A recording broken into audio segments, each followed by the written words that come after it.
welcome. My name is Cynthia, and today I'm going to be talking to you about removing foods that contribute to chronic fatigue. So, if you're watching this live, please say hello and tell me where you're from. If you're watching the replay, please hashtag Warriors Network so I know that you are here and you saw it. And if you're on the replay and you have questions, feel free to just type them in and I'll come back and answer them. If you're here live, go ahead and put your questions in the chat and I will answer them live here, provided I can see the comments. Sometimes I can't see comments, so I will try and keep an eye on all that. I've got some notes here with me. First thing, I just want to start off by telling you who I am very quickly.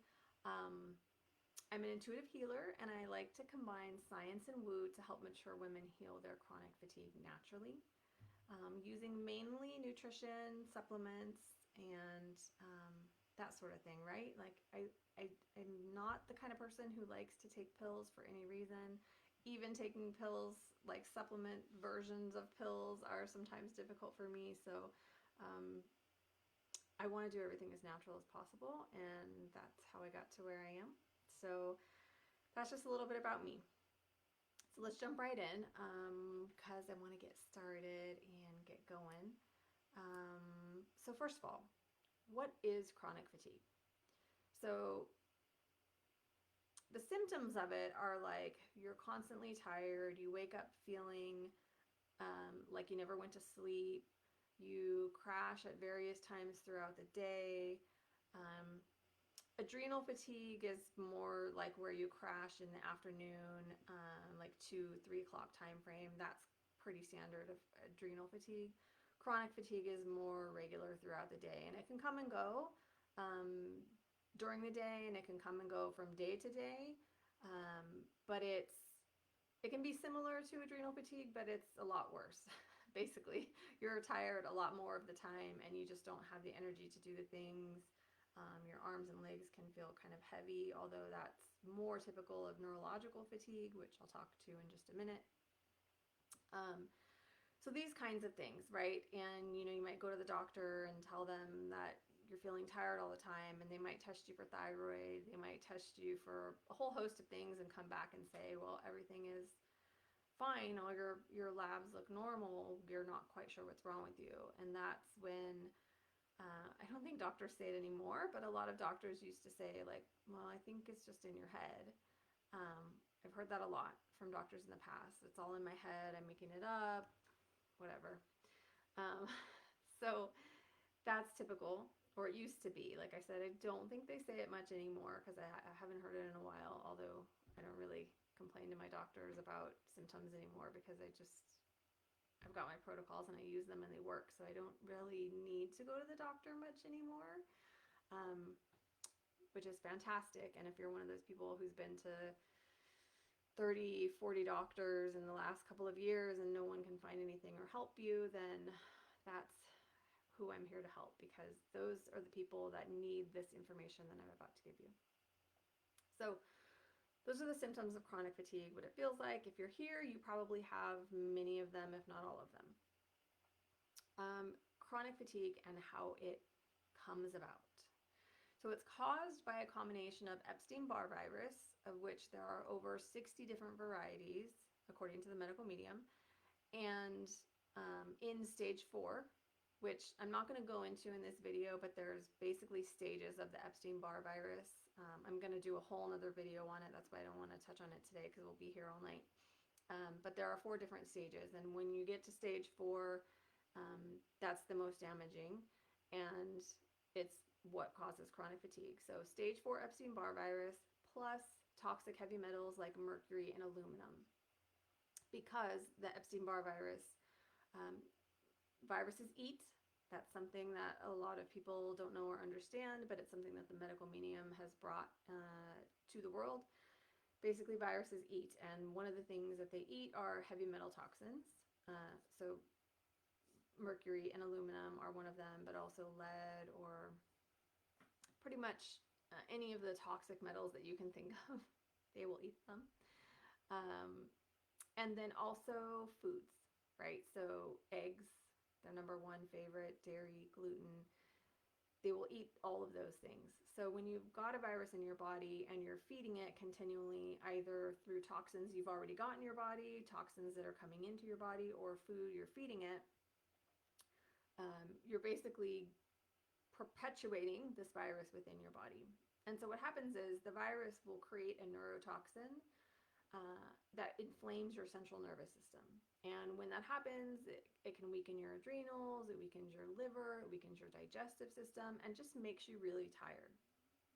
The difference between chronic fatigue and neurological fatigue is that with neurological fatigue, it's basically chronic fatigue, only worse. It's where the neurotoxins that are created by this virus are now saturating your brain tissue. And so you start getting inflammation in the brain. And so you're hitting all these new nerves that are causing bigger, scarier problems.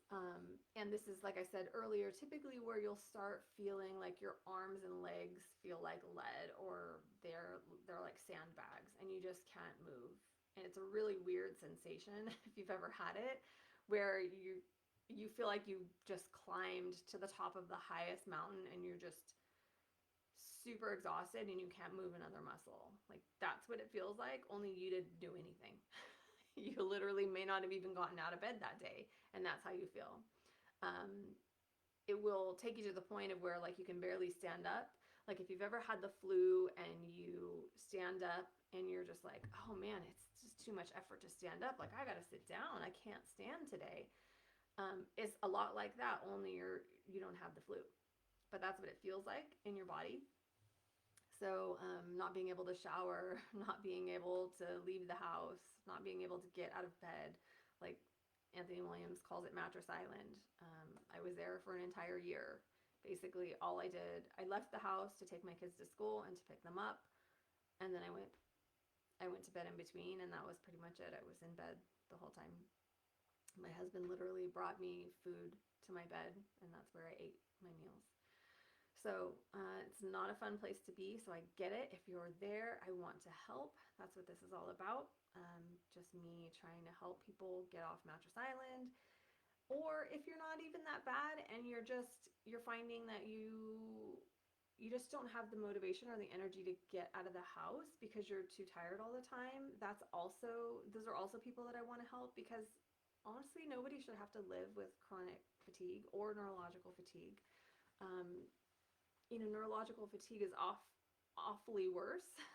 It's not even the right way to say that, but it's a lot worse than chronic fatigue, but they're both terrible. Nobody should have to live that way. People should be able to go out and live life and have passion and pursue hobbies and interests and spend time with family and play with their kids. And I mean, all these things, this life, what life is all about, all these things that you miss out on because you've got chronic fatigue and you can't do anything except for eat and sleep and go to the bathroom. You're basically reduced to baby status. Babies can literally just eat, sleep, and go to the bathroom. That's pretty much it. And that's sort of what you're reduced to. I mean, you can watch TV or you could read a book. So, you've got a little bit more more than a baby does. But still, nevertheless, it's basically like not living life. It's I don't even know how to describe it other than that. It just feels like you're not living life anymore. And so that's what I'm here to do, is to help those people who are feeling this way to get out of it so that they can live life again. And it takes a lot of support sometimes, because once you get so far down the hole, it's really hard to get back up. And it may or may not, you may or may not be able to pull yourself up out of the hole on your own. You may need support. You may need your family. You may need a nurse. You may need the neighbor next door. You may need the nice lady from church. I don't know. But support may be required in order to get you out. But what you need to do in order to get out is what I'm going to talk about next. And before I get into that real quick, just tell me if you identify more with chronic fatigue or neurological fatigue, because I would really like to know which one people are struggling with, if they feel like they're more in the neurological or the chronic. And if you're not here live, just go ahead and put your comment in anyway if you're watching on the replay, and we will come back and answer all the questions or comments. Hello, my sister is here. So happy to have you join me. I just saw that. Sorry, I'm a little slow, but I see you. So hello. So, okay, I'm gonna move on. So like I said, just put in the comments if you're struggling more with chronic or neurological fatigue. Okay, so what do we have to do? How do we get rid of the Epstein-Barr virus? Okay, so Christine says probably more chronic fatigue. Okay, that's good. Chronic fatigue is a good place to stop, as in let's not get into the neurological fatigue piece, because then life just becomes a lot harder. So in order to get rid of chronic fatigue and neurologic fatigue, because they're both technically caused by the same virus and mixed with the toxins and the food, which we'll talk about. So basically the fix is the same, right? You're just in a worse off place because the neurotoxins are saturating your brain at the neurological point. So the fix is the same. So what do? We have to stop feeding the Epstein-Barr virus. And so I already mentioned what they eat. So the things that we need to do, oops, sorry, I just lost my, too many things going on here. Okay. So things that we need to do is remove environmental toxins. So things that are coming into your body that have metals in them or another food that the virus eats. So mainly for me, this was my water. I was drinking water that was contaminated without realizing it. I was drinking filtered tap water. And my water had lead in it and it wasn't being filtered out well enough. So that is a food for Epstein-Barr. So it was actually feeding the virus. And so the virus was just sort of proliferating and wreaking more and more havoc on my body. So how I healed it was the steps that I'm going to talk about. But the first one, because I was already eating medical medium protocol food from the medical medium protocols, and so I was eating very clean already, and I had taken out a lot of the no foods already, and it was this last piece that I needed was to stop feeding the virus through this contaminated water. So basically when I stopped drinking the water, I started healing really fast because I was already doing all the other things. But if you're not already doing all the other things, then you might need to go back and do all of it. But number one is removing environmental toxins. And I have a 5-step process that I take everyone through when we do this healing. And so number one is removing the environmental toxins. And then something we do in step 5 is actually cleansing our body. So we do medical medium cleanses, 369 cleanses, where we basically eat certain foods, we cut out fat, and then we eat like I said, specific foods that are super healing, and we cut out fat and all the no foods.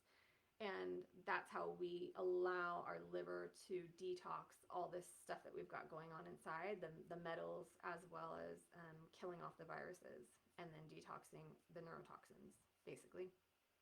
So that's typically step 5, but because we do a bunch of things first. The 5 steps of healing are removing environmental toxins, adding in the healing foods, removing the troublemaker foods, then adding in clean supplements, and then cleansing the body. So today, in just a minute, we're going to talk about removing the troublemaker foods, the ones that are adding to your chronic fatigue. But so the last thing that you need to do is remove, like I just said, the foods that are feeding the viruses. So these 3 things, in order to kill Epstein-Barr virus, you have to remove the environmental toxins that are feeding it. You have to get rid of the toxins that are already in your body that are feeding it, and then stop putting in foods that will feed it. what Anthony Williams calls troublemaker foods, because they cause trouble. So question, what foods have you already tried to remove, and have you been successful with that, or has it been difficult? I would love to know. And again, like I said, If you're watching it on the replay, just feel free to comment anyway, and I will come back in and respond to the comments. Okay. So now we're going to talk about the 5 levels of troublemaker foods. So I think there's a bonus level as well.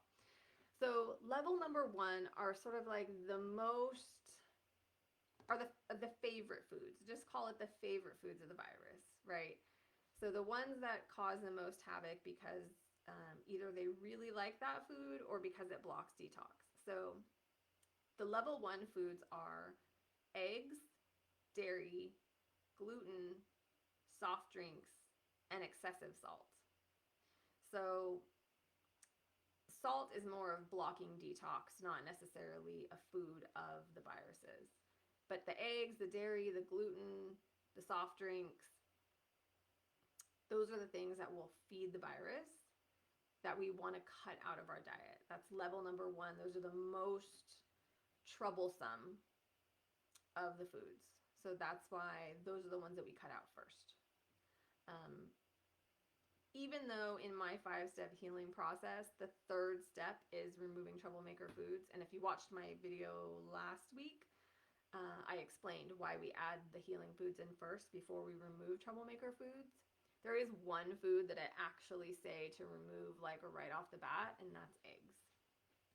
That is the worst food because Epstein-Barr virus was basically raised on eggs, according to the medical medium.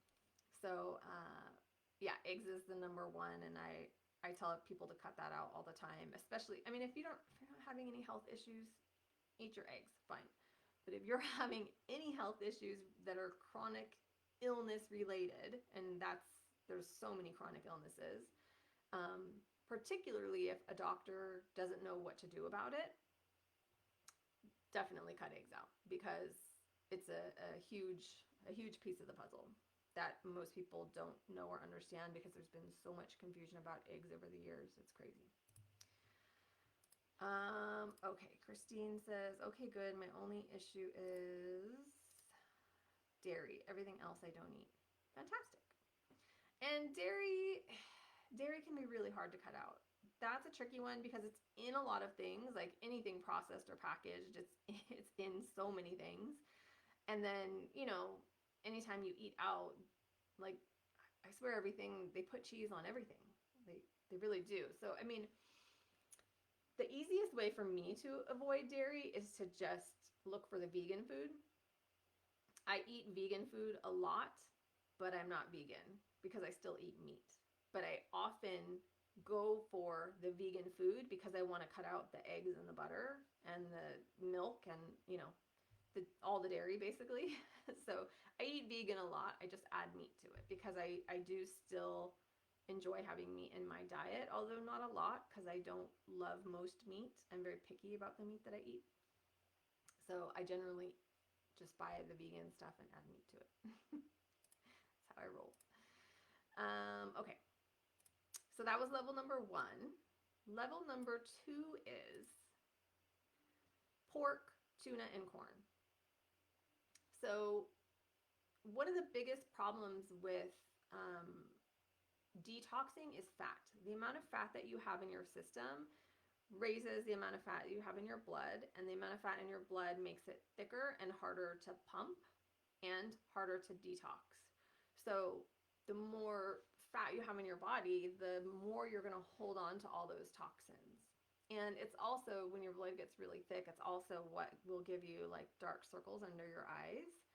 So those circles are not just from being tired. It's not just from feeling like you didn't sleep. It's actually a result of the blood in your system being like really thick because the skin under your eye is really thin and it shows through when your blood gets really thick. So my the darkness of my circles goes in and out depending on if I'm cleansing or if I'm having a really clean day or a really dirty day, right? Like if I've just eaten a bunch of food that wasn't helpful at all, or on the last day of a cleanse where I'm detoxing a lot and a lot of stuff is coming out, just before that, it'll get dark, like at the thick point, I guess, before my blood gets thin because it's been without fat. It's usually like day 6 or day 7. And that's also when I start to get my healing reactions. I'll get like a hive here or there when I do a cleanse. Anyway, all that is to say that pork is a major factor in the fat, right? It's a very high fat um, meat, so that's why it's one of the ones we take out. Tuna is more about the mercury, and we don't want to add any more mercury. Mercury is a terrible, terrible thing to have in your body, and we've got enough of it. So eating tuna, not a good idea. And then the corn is taken out because it's a genetically modified food. It's very, very, very hard to find non-GMO corn, and even if you find something that's labeled non-GMO, the chances that it hasn't been genetically modified at some point in its past are slim to none. To find real non-GMO corn is very difficult, so we avoid that. And it's in a ton of foods, anything packaged, any type of chip or cereal, or it's in a lot of things. This lifestyle can be really difficult when you realize that packaged food is no longer your friend. There are so many ingredients in packaged food that you just shouldn't be eating, that we'll get to further on down this list of levels. That the easiest way to live this lifestyle is to buy fresh fruits and vegetables and steam them, roast them, blend them yourself. So, but it does take quite a bit more effort. You're cooking or preparing every day. You're not usually eating out. The only place I typically eat out, unless it's like a special occasion with my family, is I have a local co-op that does do roasted potatoes and roasted veggies in avocado oil with salt.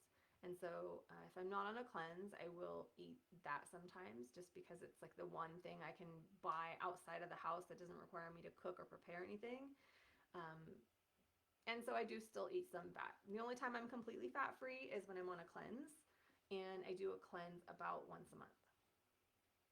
Okay, so that was level 2. Level 3. Level 3 is basically everything from level 1 and 2, plus industrial food oils, soy, lamb, and most fish and seafood. So the only fish and seafood that Medical Medium recommends are the real small ones, like sardines and, shoot, I can't remember what the other one is off the top of my head right now, but just the small ones that haven't had a chance to bioaccumulate the mercury, basically. Anchovies. I think those are the 2. Lamb, soy again is genetically modified in most cases, and industrial food oils. Just the way they're processed are terrible. You want to stick with either coconut oil or avocado oil if you're going to be eating fat. Okay, level 4 is everything we already talked about, plus vinegar, fermented foods, caffeine, and chocolate. So vinegar and fermented foods really, well, vinegar is pickling, right? I mean, that's what we use it for, is to pickle things. Well, it does the same thing to your organs when you eat a lot of it. So apple cider vinegar, not a good idea. Or foods that have been soaked in vinegar, not helpful for your body. Fermented foods, this is one where vegans get a little angry because a lot of people talk about eating fermented foods because it's really good probiotic wise for your gut and all this, but what it ends up doing is just creating unnecessary trouble. So fermented foods, stay away from. Caffeine is, it's one of those things that people love so much, but it actually causes so many problems that people don't realize are problems, right? We start drinking caffeine because we are tired, And especially if you have chronic fatigue, you're like, well, I need something to keep me awake. What's it going to be if I, how do I keep going throughout my day? And so a lot of people reach to caffeine to keep them awake. And then it creates this cycle of you keep going, you never get the rest you need. And then you're still tired. And then, your body eventually crashes. So this cycle of going past where your body wants you to go because you're giving yourself caffeine just creates this vicious cycle. And also, it creates a lot of anxiety in your body. So a lot of people who have anxiety don't realize it's from the caffeine. And if anybody's ever, drank caffeine for a long amount of time, like years, and then tried to get off of caffeine, you'll notice, because you'll have really bad headaches, withdrawal. I mean, caffeine really is like an addiction for a lot of people. There are some people who don't drink it all the time that, could go without it, but people who drink caffeine like clockwork every day, all day, even once a day, it's really hard to give up once you start down that path. So I've never actually been able to drink caffeine because it has always made me like super shaky. My body just can't handle it. It creates this adrenaline rush for me and just makes me like freak out. So I've never really been able to drink caffeine, so that's why I don't drink coffee. I do, however, love my chocolate, and chocolate has been a really hard one for me to give up, and I can't even say that I've entirely given it up because I haven't. I do occasionally eat chocolate, but normally chocolate for me is something that's very hard not to keep eating. So if I do want chocolate, what I'll end up doing is buying like one single like truffle. At my local co-op, they have these delicious truffles. And I basically just buy one single truffle and I'll eat that, and then won't eat any more chocolate until the next time I go to the grocery store or whatever. Um, so I always buy it in very small amounts because I know myself. If there's chocolate around, I will eat it. Good chocolate, bad chocolate, it doesn't matter. If there's chocolate around, I will eat it if it's in the house. So Halloween is hard. Things where there's a lot of candy around. Easter, Valentine's Day. Like, those times are hard. I have to like have the kids take their chocolate and hide it somewhere else, and mommy doesn't eat it because I love it. But it's not good because it's got caffeine in it, and so it will do eventually the same thing that caffeine will do to you. And most of the chocolate that we eat, it has milk in it, and it's not it's not clean chocolate. So typically people eat chocolate that's got a bunch of sugar and all kinds of other ingredients. Very few people actually eat the clean cacao that's like 90% cacao or something like that, because it just doesn't taste very good, right? Um, but even if you're eating that chocolate, you're still getting caffeine and it's still not good for you. So even if you think you're eating the healthiest chocolate in the world, not good for you. And it will make your problem worse, your chronic fatigue problem worse. Okay, level 5 is everything in levels 1 through 4 that we just discussed, plus grains and all oils. So this is where you start going fat-free because you want to, well, we're not completely fat-free yet, but this is like the intro to fat-free, getting rid of all the oils. Because like I talked about, if you get rid of the fats, then your body can detox easier. Your blood will be thinner, your heart can pump better, all the things. There's more oxygen in your blood, which your body needs to thrive. And then grains. So typically on a cleanse, we don't eat any grains at all unless you're doing the simplified cleanse. And if you're doing that one, the only two that are allowed are millet and gluten-free oats. So I do have some pasta that I buy that's just millet.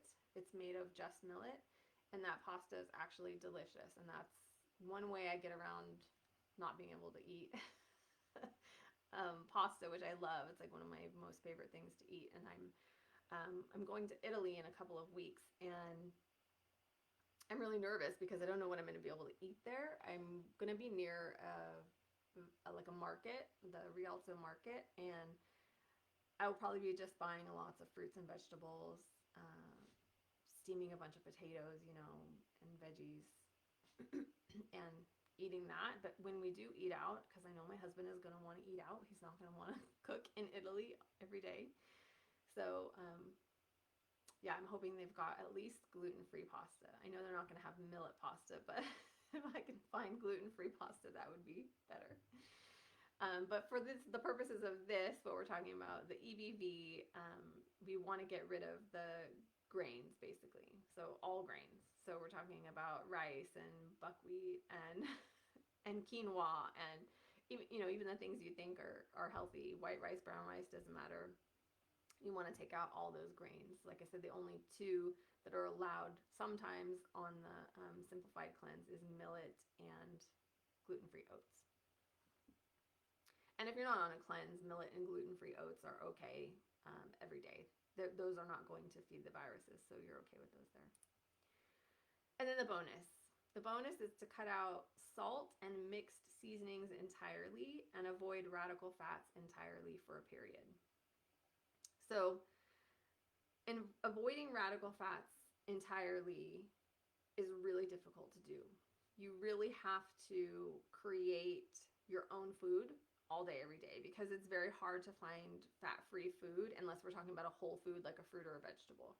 Like if you go anywhere, you go to any restaurant, any grocery store and try to buy something pre-made, it's going to have fat in it. So you've got to really be on board if you're ready to go fat-free. And we do that for the cleanses. I would love to know if you've ever done a cleanse before also. Go ahead and put that in the chat. And like I said, if you're not here and you're watching this on the replay, I still want to know if you've ever done a medical medium cleanse before.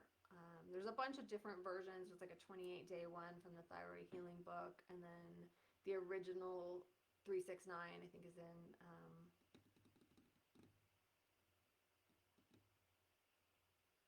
Liver Rescue. And then the other 369s are in Cleanse to Heal. I have with you, thank you, my sister. Yep.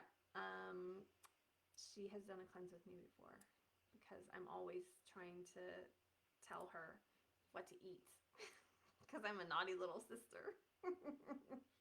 Don't eat that, eat this. Don't eat that, eat this. I need to try another one now that I've had my surgery. Yeah, it'll be interesting to see how it goes. See if you can eat enough. Since you had your surgery, it's hard to stay full and satiated on a cleanse if you're not, like if you can't put a lot of food in, because you're eating such low calorie food that you actually need a lot of it in order to stay, number one, not starving, and number two, in order to give your body all the healing food that it needs in order to do what we're trying to get it to do, right?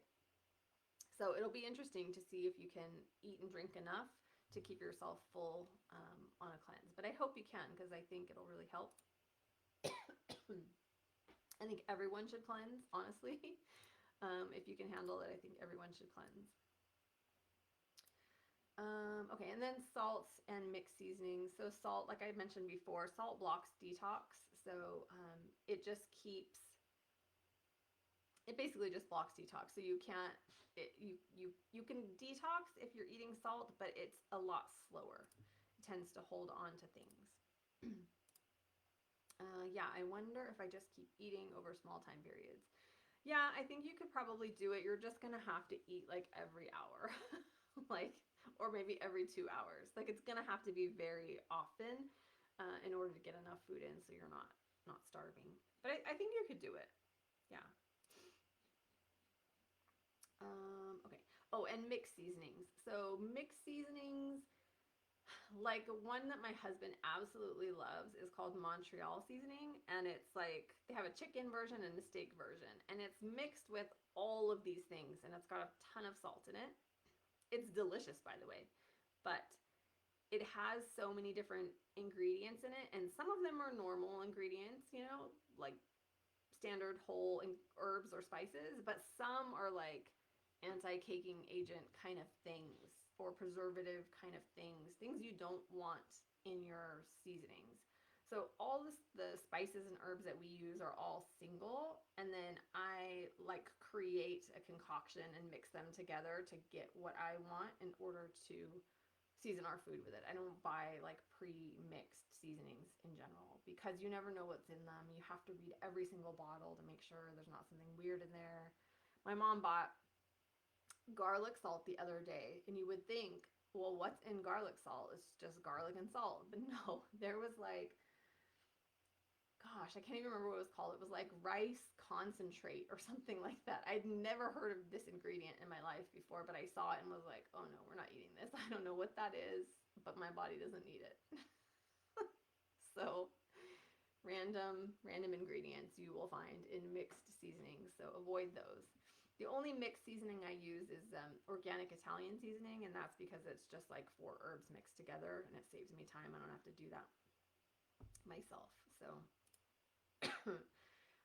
okay, and then the other bonus, also limit or remove these things: alcohol, natural artificial flavors, nutritional yeast, citric acid, artificial sweeteners, monosodium glutamate, and formaldehyde preservatives.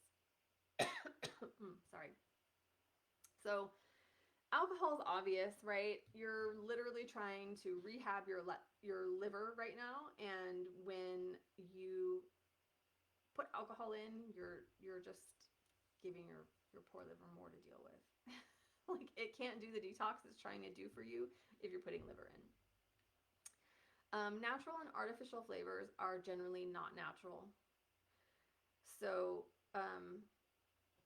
natural flavors are generally not natural. Artificial flavors are definitely artificial.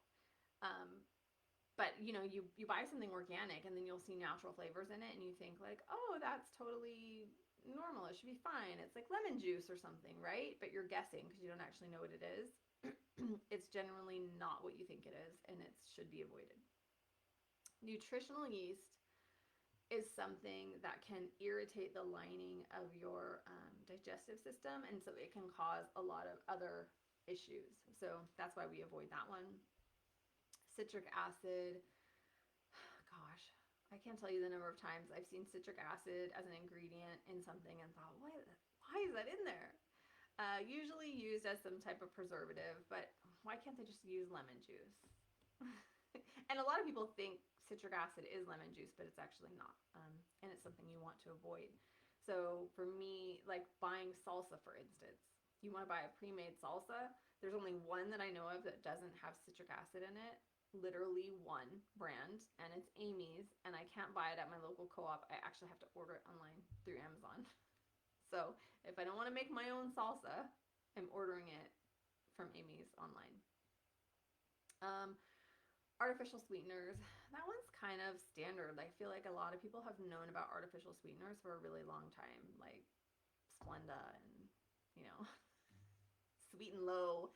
I mean, we've known that those have had problems for years, so that one's kind of normal, like standard for people to cut out already. Monosodium glutamate, MSG, is something that a lot of people have already cut out because it causes so many problems. Like, it gives people a lot of really bad headaches, but it also is not good virus-wise. So we cut that one out. And then the formaldehyde preservatives. It's kind of like the vinegar, but worse, right? Okay, so that's it. Those are all the no foods. Does that sound like a lot of no foods to you? Does that sound overwhelming? I know it does. I know it does. Because when I first started, I thought, oh my God, how am I ever going to cut out all of these things? How will I ever get rid of them all? And honestly, I can tell you I've gotten rid of almost everything. The only thing that I miss, the only thing I have a hard time cutting out is chocolate, like I talked about, and salt. I love salt. I find it very hard to eat food that doesn't have salt in it. I grew up in an Italian home. Everything was seasoned with garlic, salt, and like oregano, thyme, basil, right? Like, those are the standard seasonings we put on literally everything we ate, and lots of salt. So I really hard time getting rid of that one. At the end of a cleanse, I'm always like, where can I get my salt in? Can I please just have some potatoes with salt? I love potatoes. I eat potatoes probably more than any other food because I love them so much and they're healing, and you can eat them on the simplified cleanse. So I prefer the simplified cleanse over the advanced because the advanced is all raw and the simplified allows for potatoes. So I do have this list in my Instagram account. If you scroll down, you'll see it in the feed. It's labeled Troublemaker Foods, and the list is in a swipe file there.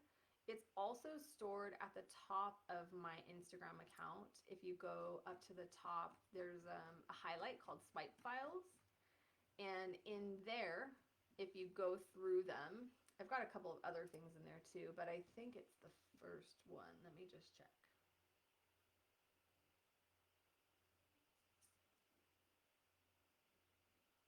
No, it's not the first one.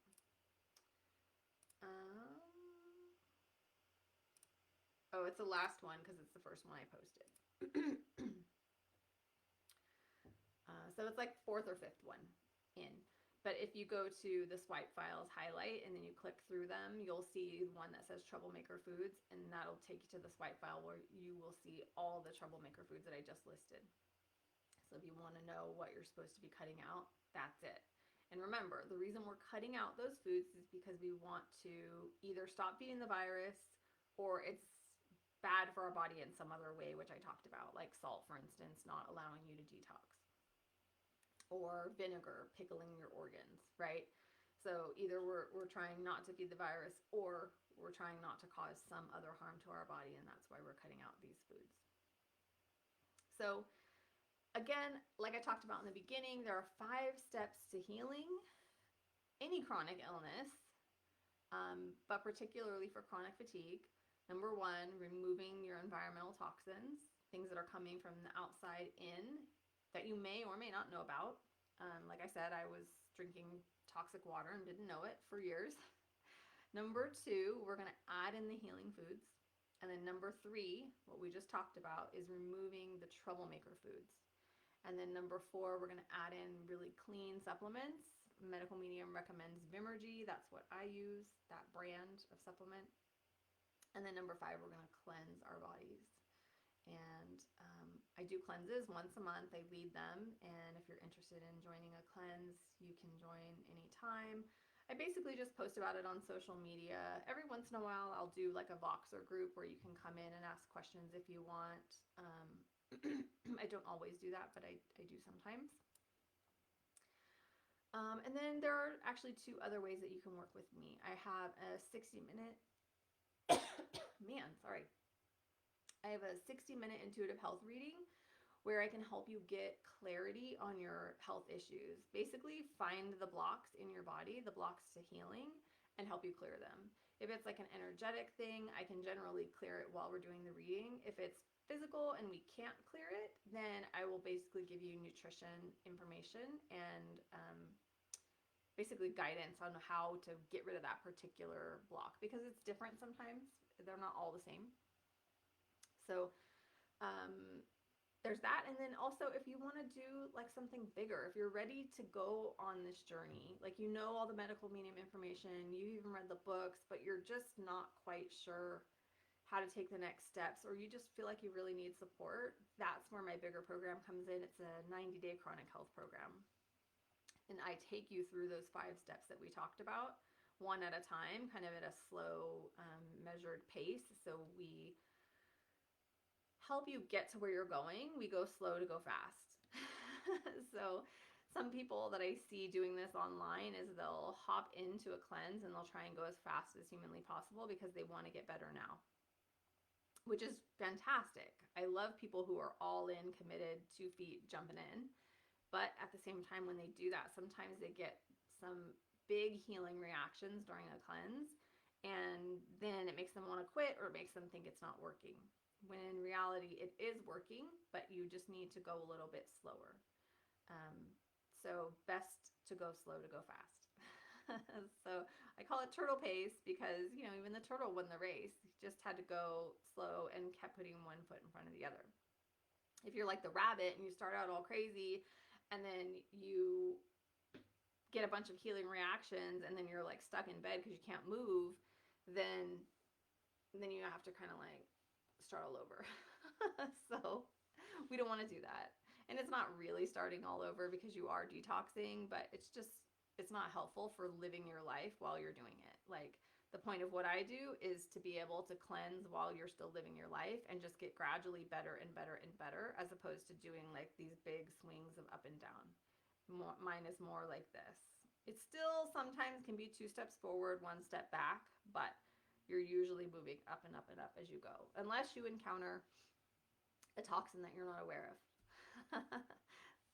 So, okay, so those are the 2 things, and that's pretty much it for me tonight. I would absolutely love it if you shared this video with anyone you think it could help. If you know someone who's got chronic fatigue or neurological fatigue or just a chronic illness that's giving them trouble where the doctor doesn't know what to tell them, he's run all the tests and can't find anything wrong with them. Those are the kinds of things that are typically helped by this process. Chronic illness in general, autoimmune disorders, those sorts of things.